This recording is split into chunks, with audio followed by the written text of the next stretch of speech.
Bien, chicos, vamos a ver ahorita la presentación y explicar un poquito de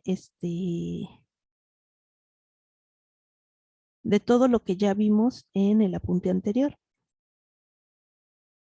De hecho, hay unas animaciones muy buenas que explican muy bien lo que es tanto la glucólisis, el ciclo de Krebs y la cadena respiratoria, explican muy bien. Yo creo que nada más les voy a explicar a fondo la cadena respiratoria, porque en realidad glucólisis está complejo y el ciclo de Krebs también es bastante complejo, pero la cadena respiratoria vamos a poder tratar de entenderla, la vamos a poder entender. Bien, entonces volvemos a ver intercambio gaseoso.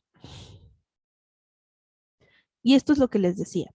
Aquí vamos a tener bueno, aquí vamos a tener la tráquea, eh, ¿cómo se llaman? Los bronquios, los bronquiolos, y cada vez se va ramificando más. Los pulmones llegan a estos llamados alveolos, y estos alveolos van a ser como pequeños racimitos de uvas que están huecos, miren, están huecos, y van a estar rodeados por capilares venosos y arteriales. Los capilares venosos, o más bien, los capilares arteriales llegan del pulmón, se ramifican como si fuera una red de básquetbol y regresan al pulmón. Aquí esta ilustración está mal. Esta ilustración está mal porque llega la sangre no con oxígeno, sino con dióxido de carbono. Entra la sangre con dióxido de carbono al alveolo y después empieza el intercambio. Empieza el intercambio gaseoso. Los capilares son tan pequeñitos que los glóbulos rojos tienen que pasar de uno en uno para poder pasar los capilares. Y entonces ese contacto tan íntimo cerca del aire con oxígeno va a poder hacer que la hemoglobina suelte el dióxido de carbono y meta el oxígeno que está dentro del saquito de aire del alveolo.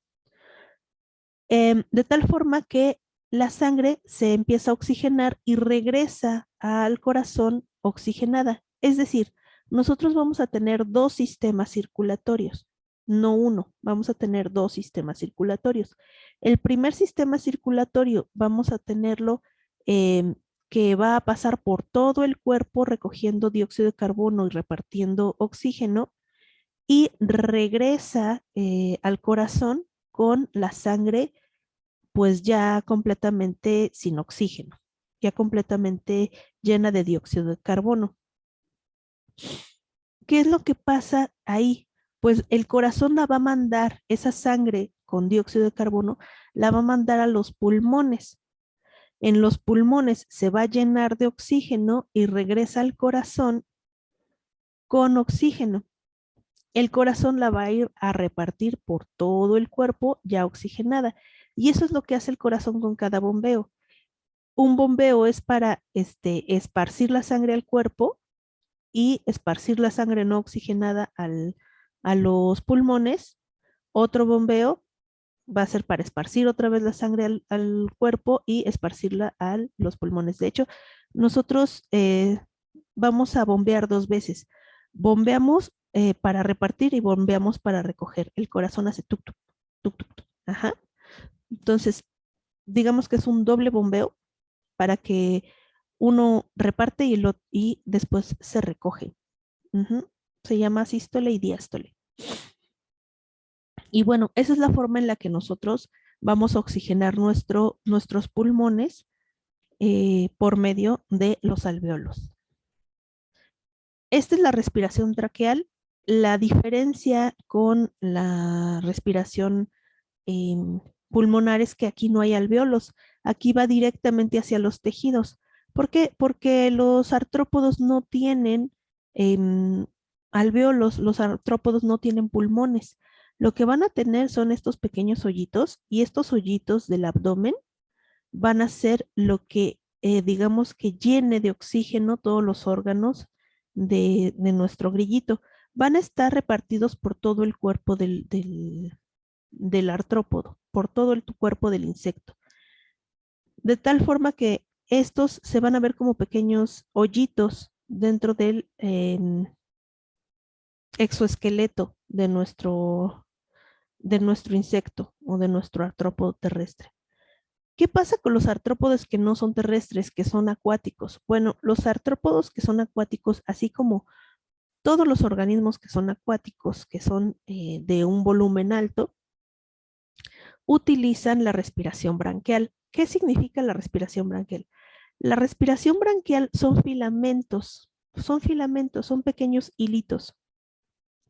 Si ustedes han comido pescado últimamente y han ido a la pescadería, debajo de este llamado hueso opercular, vamos a ver los filamentos branquiales que están muy, muy rojos porque están llenos de sangre. Miren, es muy parecido a los pulmones porque llega la sangre del corazón, los peces también tienen corazón, llega la sangre del corazón de los peces, irriga los filamentos branquiales y ya que pasó por todo el caminito del filamento branquial, regresa ya oxigenada hacia el corazón del pez. Entonces, digamos que son como los pulmones de los peces. Sin embargo, a diferencia de los pulmones que eran como que huecos para que entrara el oxígeno en forma de aire, aquí los tenemos que tener en forma de hilito, porque si nosotros tuviéramos estos alvéolos llenos de agua, sería muy difícil sacar el agua de los sacos de los alvéolos. Es muy difícil sacar el agua. De hecho, cuando la gente se ahoga o cuando la gente tiene algún problema y se les llena de agua los pulmones, es muy difícil sacarle el agua a los pulmones. Entonces, para evitar eso, pues simplemente tenemos estos hilitos y estos hilitos no necesitamos sacar nada, solamente necesitamos hacerle pasar una corriente de agua y ya. Entonces, ellos nadan con la boca abierta y pues obviamente los hilitos digamos que se refrescan de agua fresca con oxígeno y sueltan su dióxido de carbono tranquilamente, porque es más difícil am, tomar el oxígeno disuelto del agua y menos oxígeno en el agua. Entonces, los peces, los moluscos, los crustáceos van a tener este tipo de branquias para poder oxigenar su cuerpo. Y aquí tenemos el cutáneo, que es lo que les digo, que necesitamos que la cutícula y el epitelio sean así súper delgaditos, o que de preferencia no haya ni cutícula, no tengamos nada entre las células y el resto. Obviamente tenemos que tener una capa de agua, una película de agua. Miren, por eso está brillante, porque tiene una película de agua conservada por el moco. El moco lo que hace es conservar húmeda en la piel más tiempo. El oxígeno se disuelve por medio de eh, se disuelve en el agua con mocos y se mete digamos que a los capilares que están debajo de la piel. El fluido, es que no es sangre, esa es la cosa. Nosotros no vamos a encontrar sangre dentro de los animales de este tipo. La hemolinfa va a pasar por los capilares, porque si tienen un sistema cerrado, va a pasar por los capilares, se va a oxigenar, va a sacar el dióxido de carbono y va a regresar a los tejidos. Ujú. Y eso es lo que hace el intercambio gaseoso cutáneo, que es a través de la piel, de vasos muy pequeñitos que están justo debajo de la capa más externa de la piel. Y pues obviamente esta capa externa es una capa que es muy permeable a todo, al agua, a los gases, a las sustancias, es muy permeable a todo, es decir, lo deja pasar todo con mucha facilidad. Bueno, esos son los intercambios gaseosos. Vamos a ver la respiración celular. Esta es la glucólisis. tenemos aquí nuestra molécula de glucosa y vamos a transformarla en una glucosa con un fosfato y luego vamos a transformarla en una fructuosa 6-fosfato y luego vamos a transformarla con una fructuosa con 2 fosfatos y bueno, así nos vamos transformando nuestra molécula hasta que llegamos al piruvato, que este es nuestro piruvato, una molécula de 3 átomos de carbono. De que teníamos una molécula de 6 átomos de carbono, ahora tenemos 2 moléculas de 3 átomos de carbono. Ujú. No vamos, no les voy a preguntar todas estas transformaciones, solamente quiero que sean conscientes de que sí existen muchas transformaciones dentro de la glucólisis, que es un proceso mucho más complejo que simplemente pasar de glucosa a piruvato y que se tienen pues una gran cantidad de enzimas que van rompiendo y van modificando las moléculas. Al final vamos a tener NADH, este es el importante, NADH, y vamos a tener también ATP. Vamos a tener 2 ATPs por cada molécula de glucosa que rompemos. 2 ATPs nada más. Aquí están las fermentaciones. Todas estas son fermentaciones. Pasamos de la glucosa, la glucólisis al piruvato o al ácido pirúvico. En realidad es pues prácticamente lo mismo. Piruvato o ácido pirúvico le vamos a llamar igual. Y a partir de ácido pirúvico podemos tener un montón de otras cosas como ácido succínico, ácido propiónico, ácido acético, ácido fórmico, ácido láctico. Esta es una de las que vamos a ver, ácido láctico, ácido acetaldehído que terminamos teniendo como alcohol etílico. Estas son las dos que nosotros nos interesan, ácido láctico y etílica, pero también vamos a poder tener acetilmetilcarbono, vamos a tener, esta es la aerobia, esta ya es aerobia, en donde el acetilcoenzima A va a desprender dióxido de carbono y vamos a llevarlo al ácido oxalacético hacia el ácido, ciclo del ácido cítrico o ciclo del ácido tricarboxílico o ciclo de Krebs. Esto es ciclo de Krebs. Esto ya es ciclo de Krebs. Y llegamos aquí a acetilcoenzima A, que también fíjense cómo podemos, de acetilcoenzima A, también podemos hacer otras, digamos que, fermentaciones. Fermentación acética, butírica, isopropílica. Pero no vamos a hablar de todas estas, si acaso las vamos a mencionar un poquito. Estas son las que nos importan, las que tienen colorcito. Este es un resumen todavía más pequeñito sobre las fermentaciones. Entonces, glucosa, lo que pasa es que utilizamos el NAD y lo convertimos en NADH. Y luego, como no podemos utilizar el NADH porque no tenemos los mecanismos, o bueno, los organismos no tienen los mecanismos para aprovechar la fuerza de ese electrón, lo que va a pasar es que vamos a convertir de NADH a NAD otra vez, la regeneración de NAD, pero al convertir el ácido pirúvico en estas moléculas orgánicas. Entonces, Propionibacterium lo que va a hacer es ácido propiónico y dióxido de carbono. Va a ser los quesos muy fermentados como el queso suizo, que huelen feo, esos tienen ácido propiónico. De ácido pirúvico a ácido láctico lo van a hacer los bacilos, los lactobacilos, los estreptococos. Vamos a tener queso como tipo queso cheddar o queso fresco, yogurt y salsa de soya.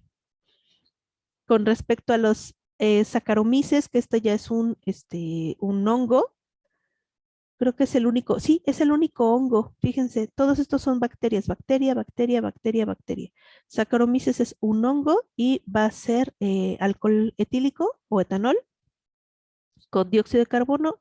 Vamos a tener vino, vamos a tener cerveza y vamos a tener pan con la levadura. Clostridium, vamos a tener acetona y alcohol isopropílico.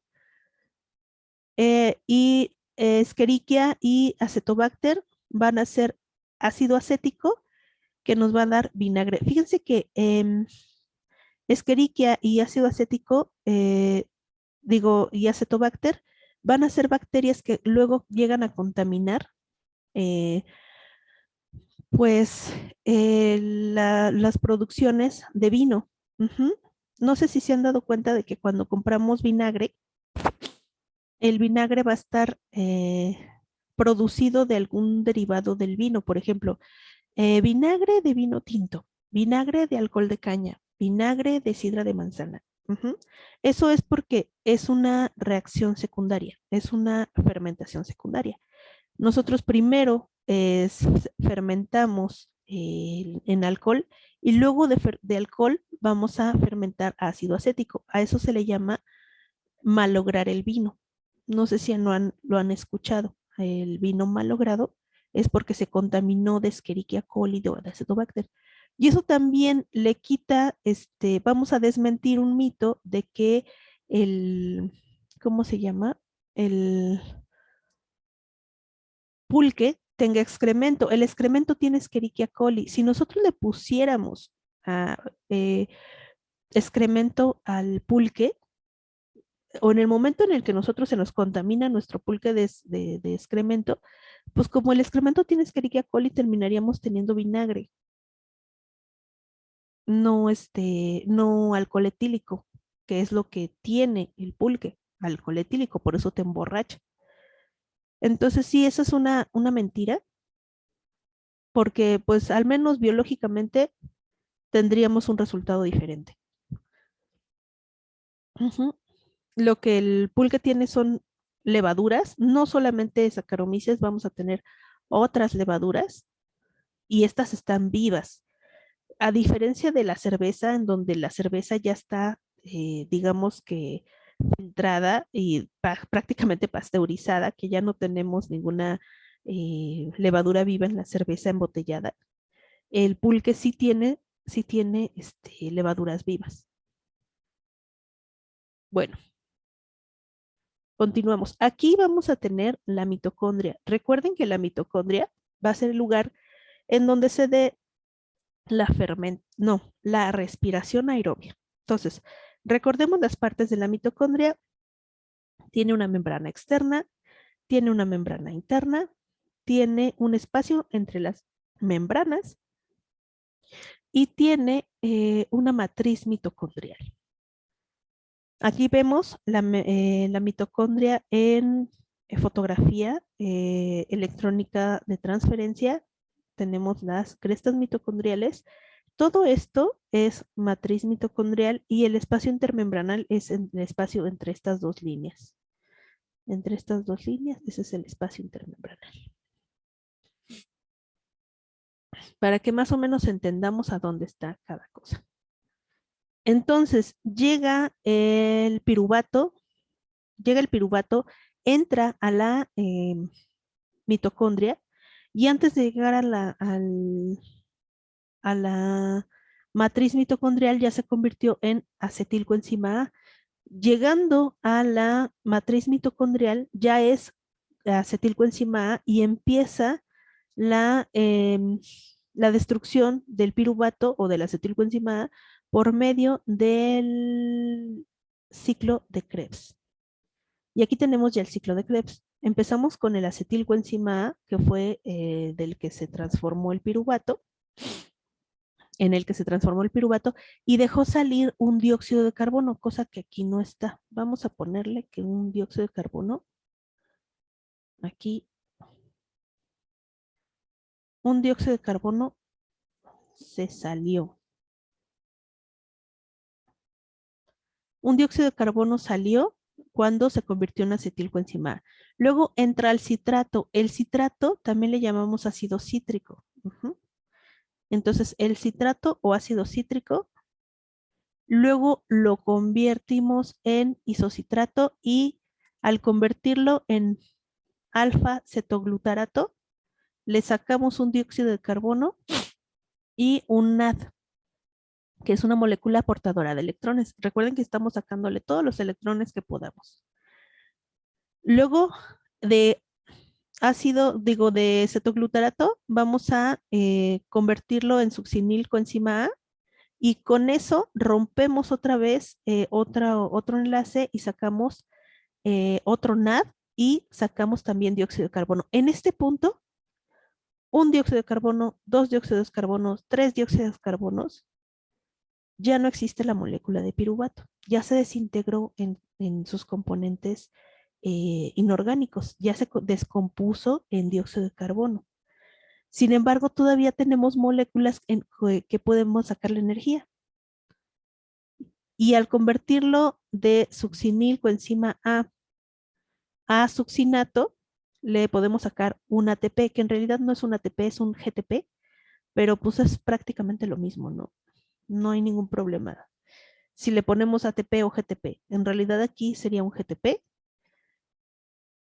Y después al convertirlo de succinato a fumarato, lo convertimos, o más bien sacamos un FAD, que también es una molécula energética parecida al NAD, que también va a tener un electrón ahí de más. Y luego de fumarato lo convertimos a malato y de malato a oxalacetato. Y vamos a sacarle otro NAD. Entonces tenemos 1, 2, 3, 3 NAD, un FAD y un ATP. Acá también tendríamos otro ATP al convertirse en acetilcoenzima A. Y todas estas moléculas energéticas las vamos a poder utilizar en la cadena respiratoria. Veamos la cadena respiratoria. Aquí está la cadena respiratoria. Y estos son los bullies. Estos es el sistema de citocromos 1, sistema de citocromos 2, sistema de citocromos 3. ¿Por qué son los bullies? Porque miren, aquí nosotros vamos a tener un montón de hidrógenos que van a ser, pues justamente parte de los subproductos de la descomposición de la glucosa. Vamos a terminar teniendo un montón de hidrógenos. Y estos hidrógenos se van a ir pegando a los NAD y a los FAD. Entonces vamos a tener muchos hidrógenos que están pegados a los NAD y a los FAD, porque los NAD y los FAD tienen el electrón y el hidrógeno pues está buscando un electrón. Entonces hagan de cuenta que es un bully que tiene el monedero del pobre electrón, del pobre protón, que es el hidrógeno. Y se lo da a su compañerito. Y así como en la secundaria se pasaban tu monedero de mano en mano, impidiéndote agarrarlo, tu lapicera o lo que sea que te importara, ibas ahí de baboso buscando, ay, dámelo, dámelo, dámelo. Y nada más se lo aventaban. Igual estos se van a estar aventando el electrón y al aventarse el electrón, lo que van a hacer es hacerle una trampa a los hidrógenos para que entren al espacio intermembranal. Esta membrana de las crestas mitocondriales tiene la facultad de que no va a dejar entrar los protones, no puede dejar entrar los protones, es impermeable a los iones, es decir, no pueden pasar los iones de un lado a otro, de tal forma que entra el ion, el protón o el hidrógeno y ya no puede salir. Entonces, como que van buleando a los hidrógenos para que entren sin darles el electrón. Miren, el electrón pasa por acá, pasa por la coenzima Q, pasa al siguiente sistema, no se lo dejan tocar, vuelven a meterlos con trampas, atrayéndolos, no se los dejan tocar, pasa por el citocromo C, y es justamente aquí en el sistema 3 en donde le dice el oxígeno llega y se junta al sistema 3. Y es en donde recibe los electrones. Estos electrones que recibe el oxígeno van a hacer que se divida, va a hacer que se divida ese oxígeno y que acepte a los hidrógenos y se va a convertir otra vez en agua, como si tu exnovio llegara y les quitara el monedero y te dijera, bueno, te lo doy, pero si te vienes conmigo al cine, y ahí vas de tóxica.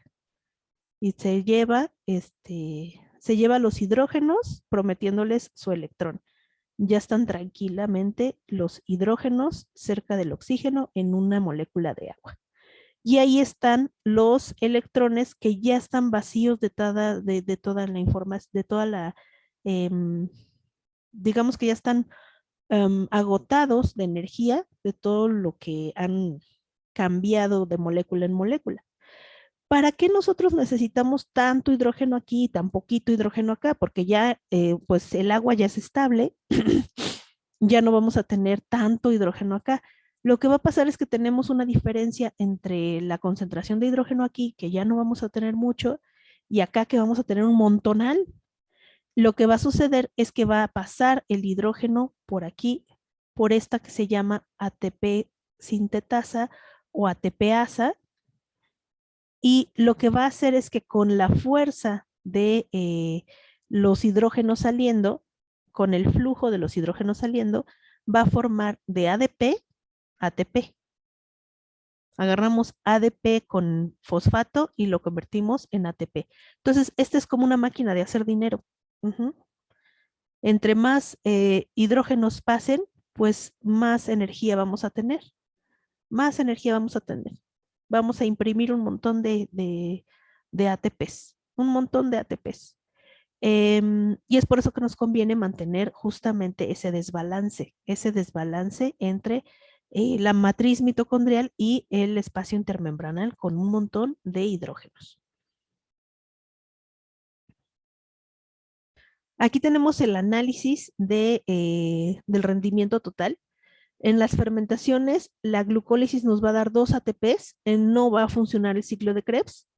Por lo tanto, nuestro rendimiento total va a ser 2 ATPs por glucosa. Solo 2 ATPs por cada molécula de glucosa. Mientras que en la respiración aerobia vamos a tener los 2 ATPs de la glucólisis, pero también vamos a tener más ATPs de la fosforilación oxidativa, es decir, del ciclo de Krebs. Ciclo de Krebs, ciclo de Krebs, ciclo de Krebs.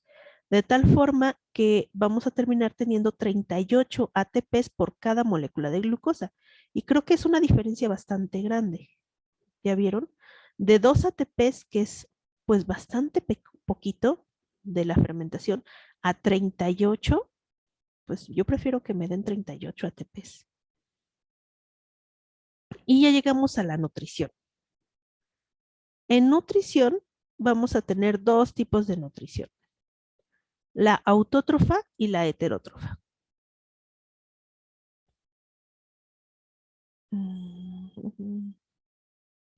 Déjenme quitar ese CO2 que estorba. Bien. La nutrición autótrofa la van a hacer las plantas y las algas en forma de fotosíntesis y algunas bacterias las van a hacer en fotosíntesis. Estas bacterias se van a llamar cianobacterias y a otras bacterias que también van a hacer nutrición autótrofa, que es la digamos que es la quimiosíntesis, ¿no? ¿Qué es lo que les digo? Es la quimiolitotrofa, que es en donde utilizan los químicos de las piedras para poder hacer sus, ¿cómo se llaman? Sus moléculas orgánicas. Luego tenemos la heterótrofa. Aquí nada más le ponen 3 fases, pero yo siempre le pongo la 4ª fase, la ingestión, la digestión, la absorción y la excreción. La digestión puede ser intracelular cuando nosotros tenemos que la célula va a poder comerse otras células, va a digerir esas células, va a absorber los componentes y va a desechar lo que no le sirva de esas células. Y acá tenemos también los tipos de alimentación, específicamente lo tengo por los heterótrofos. Tenemos los herbívoros, que son los que comen plantas o partes de la planta, como por ejemplo frutas, granos, semillas. Entonces, herbívoros van a ser los ramoneadores, que son los que comen hojas, los, am, ¿cómo se llaman? No recuerdo.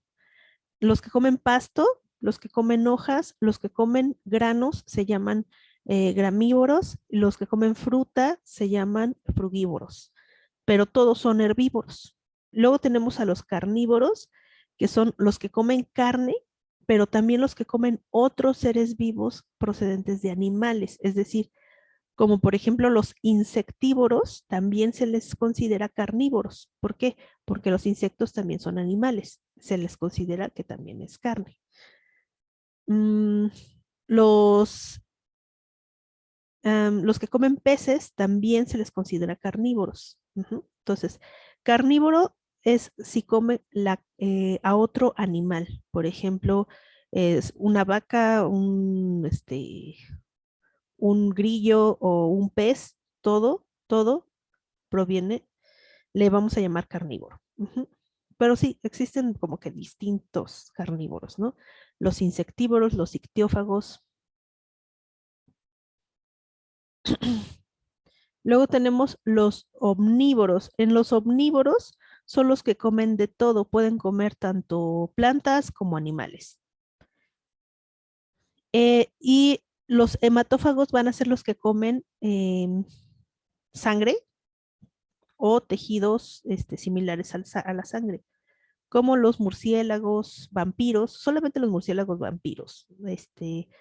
Muchos murciélagos son herbívoros, son preciosos los murciélagos, los herbívoros, y ayudan mucho a la polinización, así que no todos los murciélagos van a ser hematófagos. Solo hay creo que dos especies.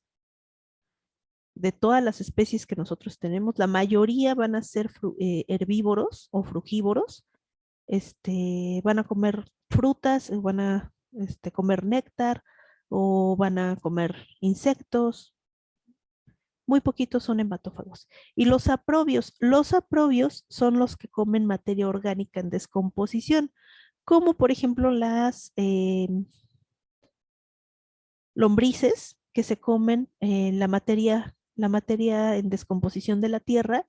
Ellas van comiendo las hojas muertas y van sacando tierra como desecho. Entonces, esos son saprobios o saprotófagos. Aquí vamos a tener una comparación de la fotosíntesis y la respiración. Vamos a ver algo muy particular. Miren, 6 moléculas de dióxido de carbono, agua y luz solar nos van a dar glucosa y 6 moléculas de oxígeno. Y luego tenemos aquí que en la respiración tenemos una molécula de glucosa más 6 de oxígeno, nos va a dar 6 moléculas de dióxido de carbono, agua y energía de ATP. Si se dan cuenta, están volteadas nada más. Aquí tenemos la energía que entra al sistema y aquí tenemos energía que sale del sistema. La energía se transforma en glucosa, la glucosa que está reteniendo la energía vuelve a ser liberada en la respiración en forma de ATP.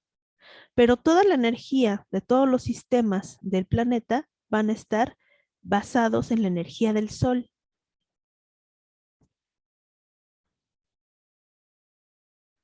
Igual aquí, energía solar entra en forma de fotosíntesis, respiración celular, sale la energía química más calor. Es exactamente lo mismo que arriba. Aquí tenemos el cloroplasto. Tenemos 3 capas del cloroplasto, la externa, la interna y la que forma estos saquitos llamados tilacoides. Los tilacoides van a estar rodeados por un líquido llamado estroma. Aquí vamos a tener los cloroplastos en vivo y aquí tenemos una fotografía del cloroplasto en microscopio electrónico de transferencia, porque le podemos ver las estructuras internas. Miren, estos son los tilacoides, Estas son las laminillas que unen a los tilacoides. Mira, son las laminillas estas que van uniendo a los tilacoides. Mm. Y aquí tenemos los tipos de cloroplasto que existen. Tenemos los cloroplastos que pueden convertirse en amiloplastos, que pueden convertirse en cromoplastos, que pueden convertirse en helioplastos o en etioplastos o en protoplastidios. Digamos que dependiendo de lo que la planta necesite, la planta puede convertir sus cloroplastos en diferentes versiones o en diferentes, ¿cómo les diré? Con diferentes funciones. Este es como un ayudante general que te dice que si te dicen ve a hacerla de secretaria o si te dicen ve a hacerla de cargador, o sea, prácticamente es un todólogo. Ujú. Pero pues la función más importante va a ser la de la fotosíntesis. Aquí volvemos a ver la cadena respiratoria. ¿Por qué vamos a volver a ver la cadena respiratoria? Nada más para compararla con los fotosistemas. Aquí está el fotosistema y aquí está la cadena respiratoria. Vamos a ver qué tienen en común. ¿Tienen ATP sintetasa? Pues sí, aquí tenemos un montón de ATP y aquí tenemos un montón de ATP y están en la membrana. ¿Sí? Están clavados en la membrana. Esta es la membrana de tilacoide. Esta es la membrana de la mitocondria, las crestas mitocondriales. Tenemos un montón, tenemos flujo de protones, sí, tenemos flujo de protones, tenemos aquí protones que van saliendo de la ATP sintetasa, protones y van saliendo de la ATP sintetasa. Ah, muy bien, se parecen un montón. ¿Tenemos sistemas? Sí, tenemos sistemas, el fotosistema 2 y el fotosistema 1. Acá tenemos el sistema 1, el 2 y el 3. Muy bien, se parecen un montón. Tenemos que el electrón viaja a través de los sistemas. Sí, el electrón viaja a través de los sistemas también. Pero a diferencia de la respiración, vamos a ver que aquí hace lo contrario. Aquí rompe el agua. En lugar ¿cómo se llama? De juntar el agua, la va a romper. La luz va a excitar la clorofila va a soltar un electrón, ese electrón que suelta la clorofila tiene que ser reemplazado con otro electrón y pues el pobrecito oxígeno termina siendo robado de sus electrones, le roban sus electrones y se rompe la molécula de agua. Se rompe la molécula de agua, el electrón excitado va a pasar por el fotosistema 2, va a pasar por la cadena transportadora de electrones, va a pasar por aquí también, y por último llega al NAD fosfatado, al NADP. Y este NADP es el que se queda con el hidrógeno.